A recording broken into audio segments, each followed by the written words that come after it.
Hi. So I've been talking about what I'm doing about I made mention of my lawyer, so I guess maybe she feels involved now. She had advised that I file to replace the documents that we believe were stolen with a name that has my son's dad's name. But see, the problem for me is that that is not the resolution to my problem. What I believed was an investigation that started in 2009, no, in 2012, um, last was going to last until 2022. That's when they said that I could not get a divorce certificate until 2022 because they were investigating something. So to me, that was extreme hardship. The marriage was extreme hardship to me from the beginning.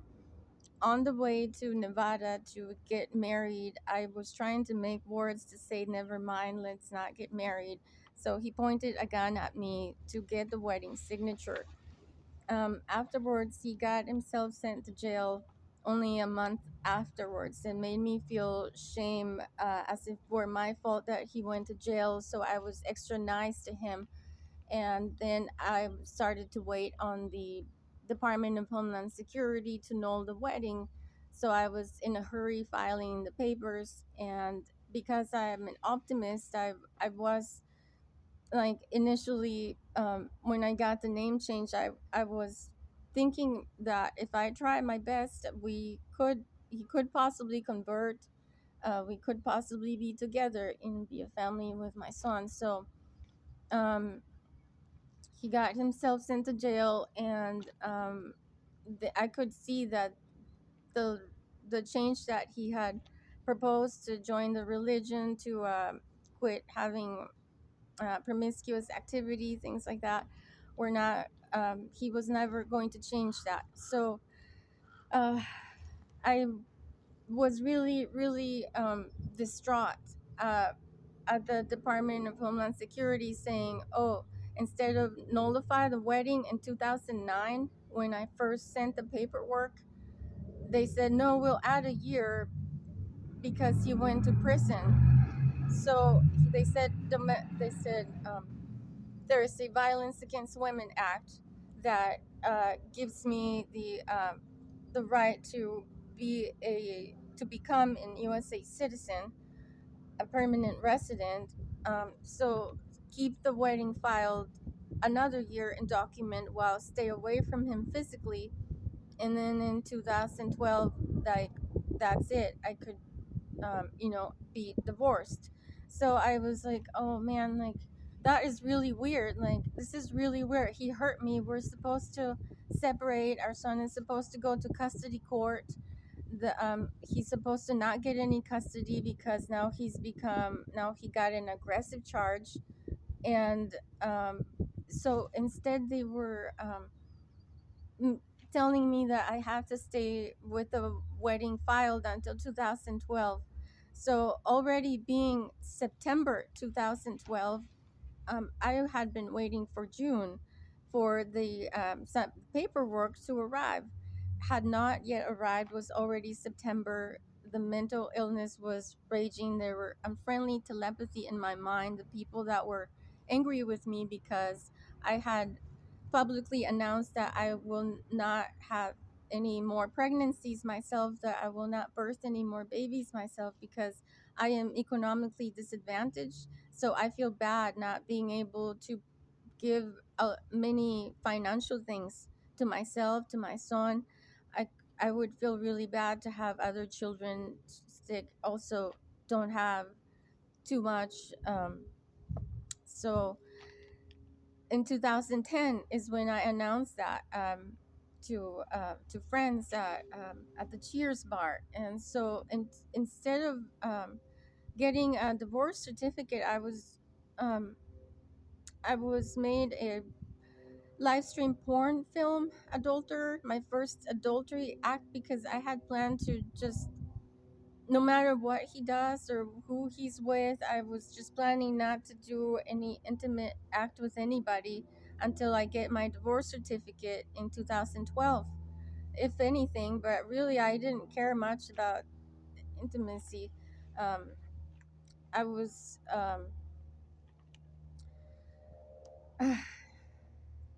I was eager for the divorce, not against the divorce. Unfortunately, that day in the room when he said, "Let's get divorced," I could not listen to him because my brain was with the unfriendly telepathy people, where they were being aggressive towards me about substance and about the public declaration I had made to have abortions if I became pregnant. So that's what they were in my head angry about. While my son's dad was in front of me in the flesh saying the relief, let's go get divorced. Well, I was like, he was just somebody there while so many bodies in my head, I felt like they were trying to kill me. So anyway, so that's how his head got hit, and that's how I think there was a spy camera that people, look at, and they hear him say, "Let's get divorced," and then there she is hitting him, so they assume, "Oh, crazy woman wants to deny divorce." And so, is that why they punished me to say, "Oh, well, we're Department of Homeland Security. We won't let you divorce until 2022"?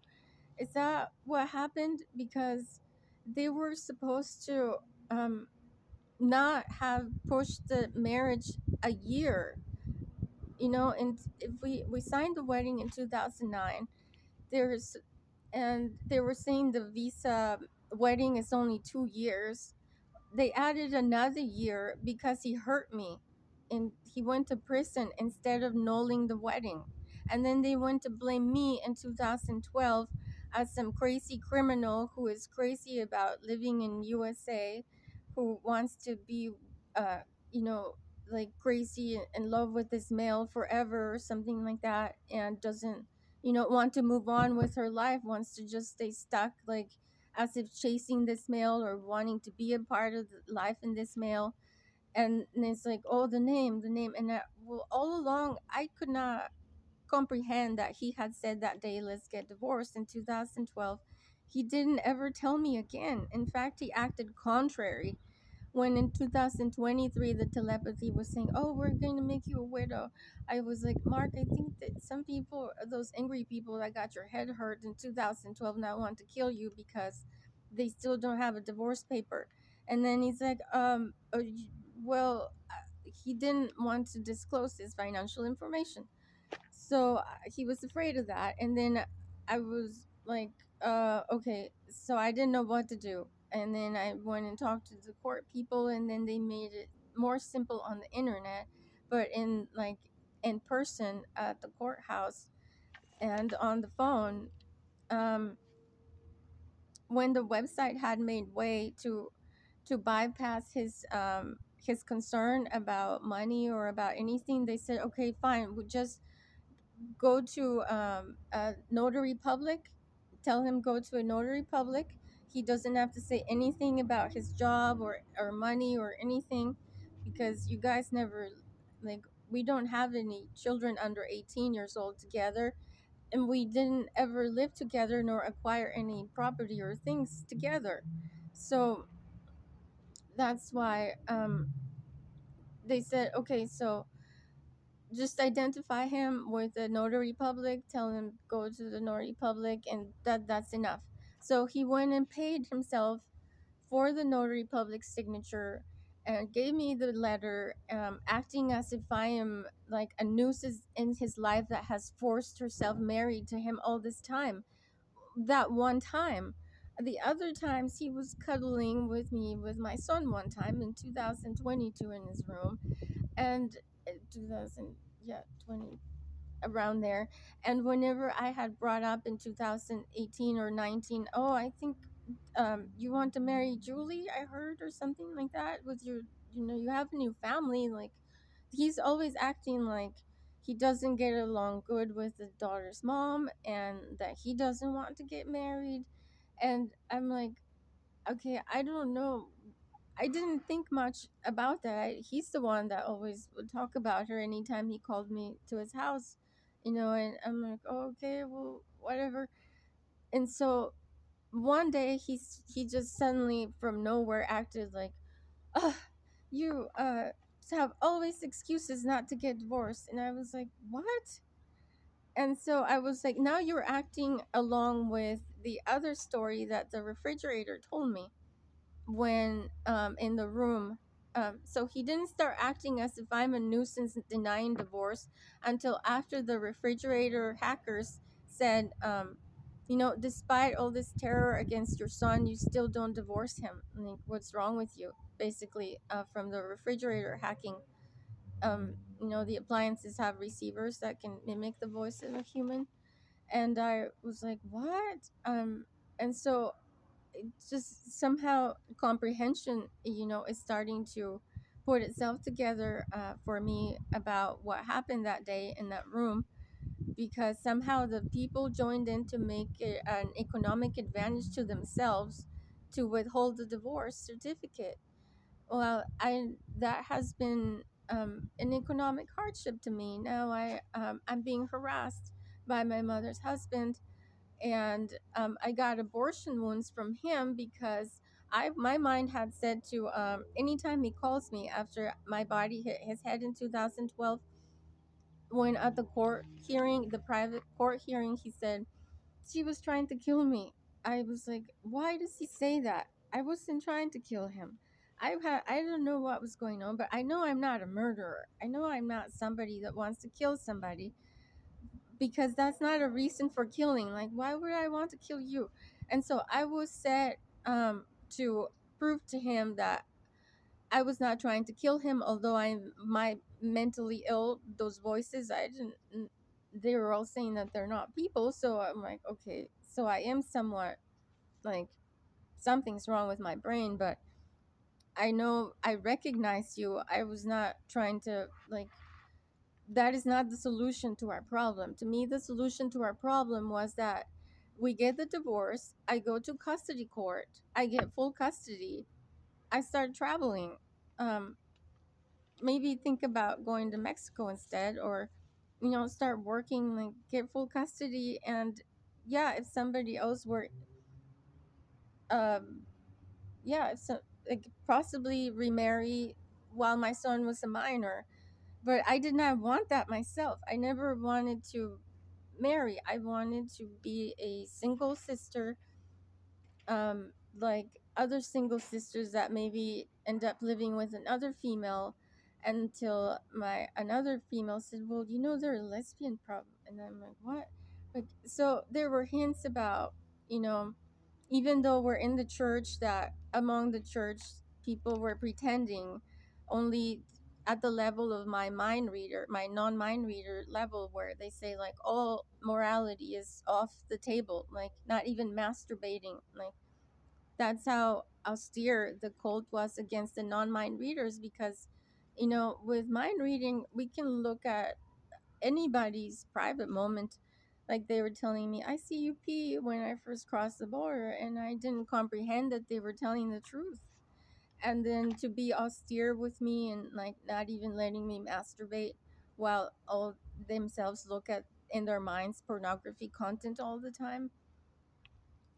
Somehow that seems to lessen my how I felt hurt. I used to feel really hurt and really shamed because they made me a live stream adulterer the first time that I like violated my religious credence or whatever, like my standing with the deity, with God. And so comprehending now that in the network, in the mind, there's no privacy for them, I feel like, oh, okay, I guess that's not so bad. After all that they did that. But like, did I get paid? Do I ever get paid for any of the things that they steal? Like, I've done something that I thought was private on my phone, for instance, and then upon noticing that, oh wait, maybe got stolen, or maybe the reaction is not what I hoped, I deleted the things, I got them off the internet, and so somehow I feel like I've been yeah, I don't look too good right now with my hair now. Anyway, so those images were I maybe utilized for false advertisement about me. So that's sad. I don't know what to do about that, except I quit making any like intimate film or whatever. So like self-recording, unless I get like a real contract for me to get payment, not for like hacking thieves to help themselves to do whatever. So um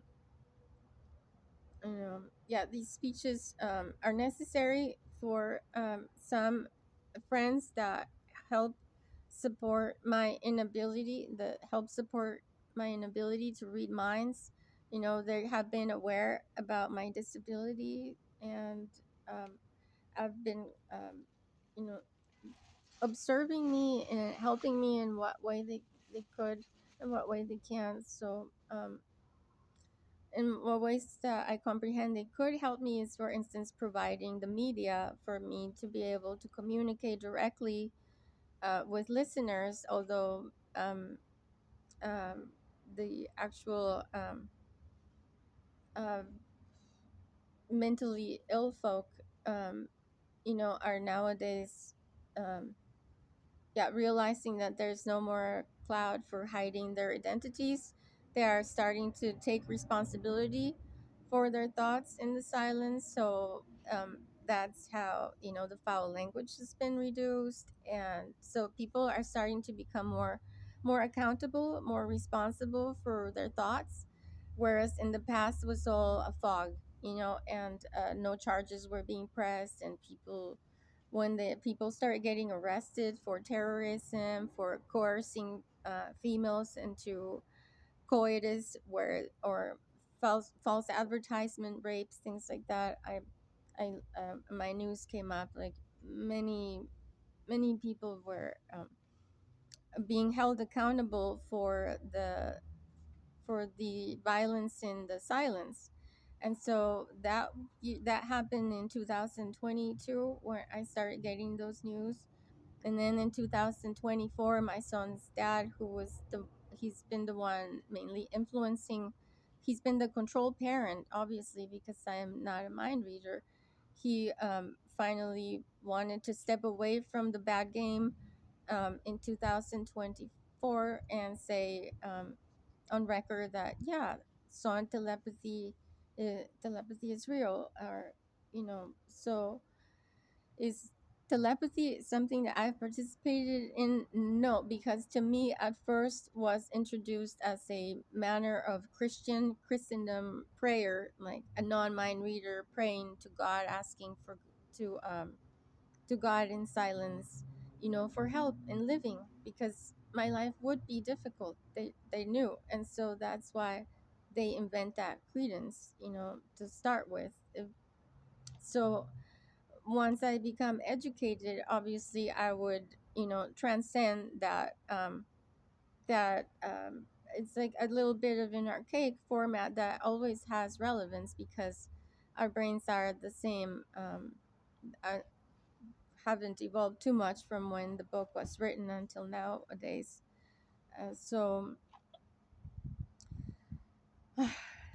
18 minutes. I'm really tired of speaking. However, yeah, this was necessary because the lawyer had told me, keep chasing those documents. And I was like, ma'am, my life has been so terrible all these years. Like, I got to talk to somebody else. So I talked to other people.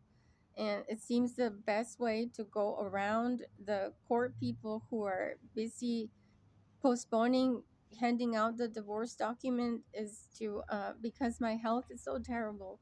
I mean, I'm my shoulders hurting now. I wish I could lay down, but instead I'm outside, just saying how awful I feel from the car accident damaged this part of me and my face. So the other people saying, get the criminal record from 2009, get the criminal record from 2012. See that both of you had domestic violence. Show that to the Social Security Administration folk. They gave me an appointment for the 19th of in March. thinking, the pressure is so great. I've got to start doing this sooner. So that's why I'm here trying to go on my way to where do I get the criminal record for myself from 2012, for him in 2009. And then with that, um, the Social Security Administration folk will take, action in rectifying where the Department of Homeland Security has been blatantly corrupt. So they will adjust the name on the card, on the Social Security card, because anytime I ask for help about my disability from the car accident, from arthritis, from the endometriosis, I have advanced endometriosis, they tell me that I gotta get my Social Security card that was recently stolen. And so that's why when I went to the hospital, the when I went to the hospital, the hospital folk care about each body, regardless of they care about each body regardless of uh, what drama is going on in the social life of individuals. The hospital folk have made a commitment, about to preserve the lives of people, to save them, to help them in an emergency situation. So when I go to the emergency room, I will not.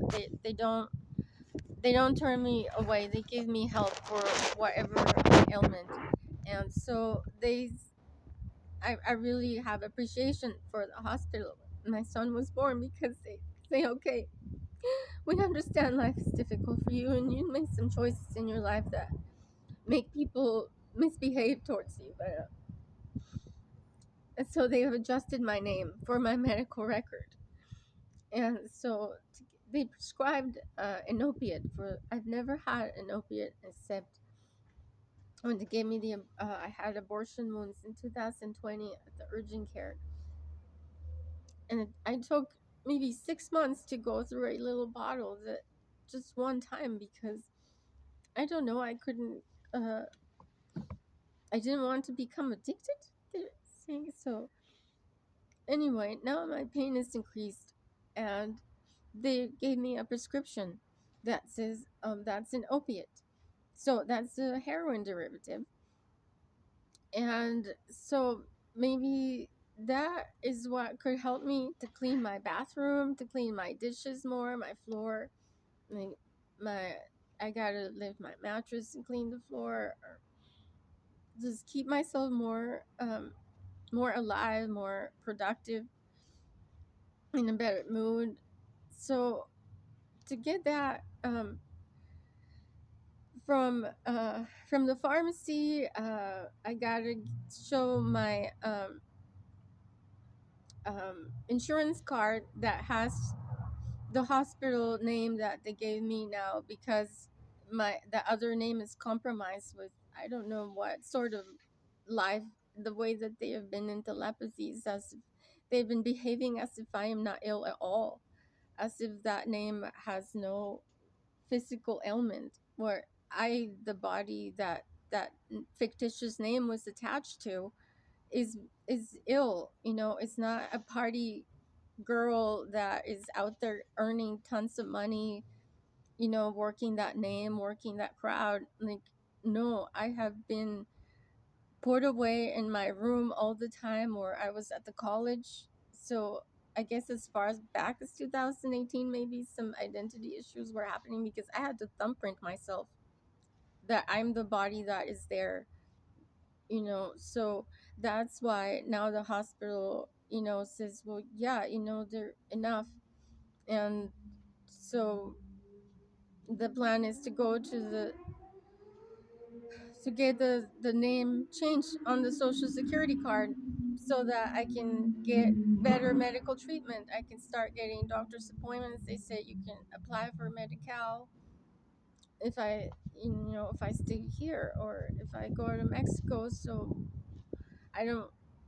My son doesn't want to go to Mexico. Um, despite the difficulty, I don't, this, this is where I am in life with my son. I wish that we could travel or at least go camping to, to get a break, because I don't know what presses me so much. I guess whoever is paying for the things, like for housing, the mortgage. I don't talk to my mom's um, husband ever. Like, I was complaining about him, about his brothers, and asking that my son with me have the ability to talk with I don't know who about moving somewhere else, because they feel as if they're possessive about my body to invade my private time. The Ruiz brothers is unacceptable because,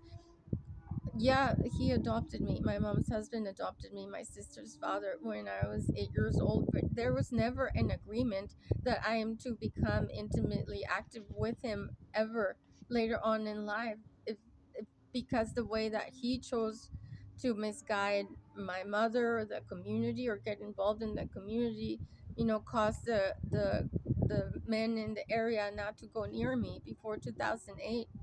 They were all just crazy about the church that is, well, they were just, no other males went around me with any intention to impregnate me, because the way the Ruiz brothers were handling my child's rearing, unbeknownst to me, so that is why I blame them, and that's why I ask for relief. I'm not somebody that, oh, that they ought to be intimate with next, or be, no, I gotta get away from them. My greatest desire always has been to get away from the Ruiz family. Since crossing the border, I did not want to cross the border. I actually was like this. The guard was poking at me like, hey, like, and I was like, because if I opened my eyes and talk with him, I would say, um, I would say what I said before, and I would get to stay in Mexico. But my mom was already here, and so now I could not, like, I was following my mom. I was following my heart because I love my mom, and my mom was already across the board. So they're like, if you want to get to your mom, you're going to have to lie. You're going to have to cross that border in some way, because the other attempts, I didn't, I couldn't lie. So so that's how I crossed the border, with my eyes shut. And then I tried to run away, and then the police kept taking me back to my parents, and then my mom hit me, and then I went and showed the school, look, I got bruises, my mother hit me, let me go to Mexico. And like, no, we put you in a mental institution. Instead, they started giving me pills, telling me I'm depressed or whatever. And anytime I get a panic attack, same thing, a hospital, a different medication. So that's where you pick up on the other recordings, um, the rest of my history.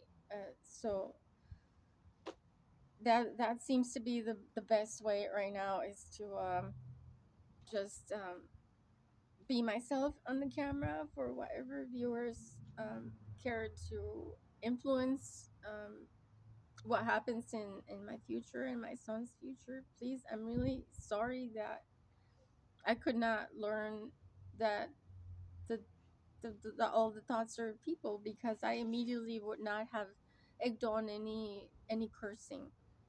When I thought that was an inanimate crowd, I really imagined that they were a computer, that like a military computer, like somehow I made an enemy from meddling with the cult that is a worldwide cult or something like that. And so when they told me that they're not people, all those years until 2023, I was deceiving myself, telling myself, oh, I must have some nanotech in my brain, through some vaccine or something, or food. And there's a computer, a satellite that makes like a crowd in my head that is fake. And so that's where I thought it inconsequential to say bad words. But once I learned for a fact that there are people, my aim is to to not create conflict, to dissipate conflict. And so where I was hated, I say, will someone please um, just, I don't know, they seem people seem to be influenced by what others say. So if others say something um, um, uh, like in support of my son with me moving away, living somewhere else, like that could probably happen because, like I said, I wanted to move away after I got pregnant with my son and stay living with my parents. I would just cry and dream about living away with my son somewhere else in an apartment since he was a little boy in a stroller. And then when his dad came crying for a wedding in 2008, and I found a scripture that I thought could help, that was applicable um, to him. So with that scripture, I went to try to sign the papers, and that um, got me instead housed with the Ruizes longer because well, we're so different. Our relation, yeah, was not okay, and so he has a separate family now, and I don't want to continue being accused of being the one that latches onto them, because that's not what happened. That's not what happened at all. So I'm sorry about the confusion and about um, I'm not sure what, because when I think about my offenses, they're all against the self. Like having abortion is against the self. Um, Promiscuity is against the self. Um, any um, um, yeah, anything that I have done is mostly against me. When my son's dad's head was hurt, like I felt terrible that that happened, and I started to not be able to trust myself. And I already talked about